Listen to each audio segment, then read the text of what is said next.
วัสดีครับครับผมเช้านี้ก็พามารู้จักกับต้นมะกอก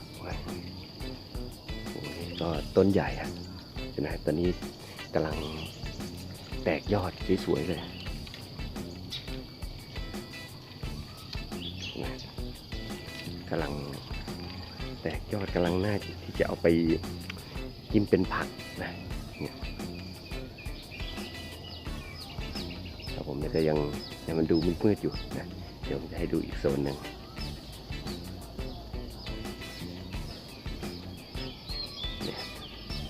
ยอดกำลังงามๆ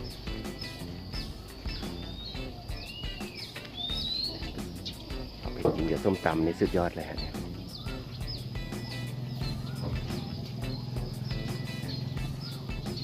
ต้นใหญ่ฮะเนี่ย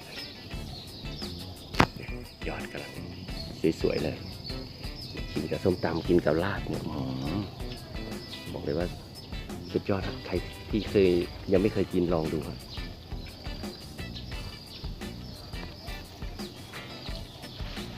เนี่ยถ้าร้านลาบเห็นเนี่ยโอ้โหยิ้มเลยครับเนี่ยดูแต่ละยอดเห็นไหมครับอวบๆงามๆทั้งนั้นเลยดูทั้งต้นข้างบนก็มีเริ่มติดลูกเหมือนกันฮะเนี่ยข้างบนเห็นยอดเป็นตุ่มๆนะตรงยอดมีติดลูกเหมือนกันนะมีแต่ไม่เยอะนะฮะตามที่เรามองไปมืดๆเห็นเป็นตุ่มๆนะนั่นแหละก็คือลูกของเขาพอแก่เนี่ยเอาไปทำส้มตำเนี่ยตำใส่ส้มตำให้ลูกสุกแทนมะนาวครับส้มตำปลาเนี่ยสุดยอดเลยให้ดูใกล้ๆนะลูกเขาเหมือนกัน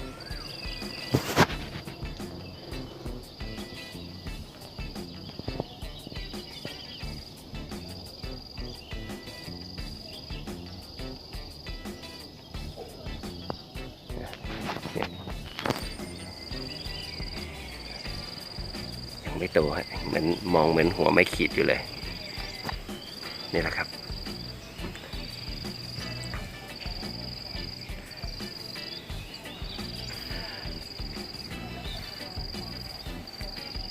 กับผมนี่ก็พามารู้จักกับผักป่านะที่น่ากินกัน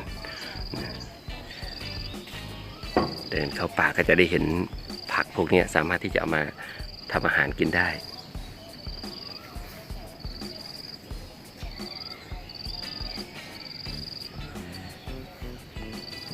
ดูยอดอวบๆคิดถึงส้มตำนะ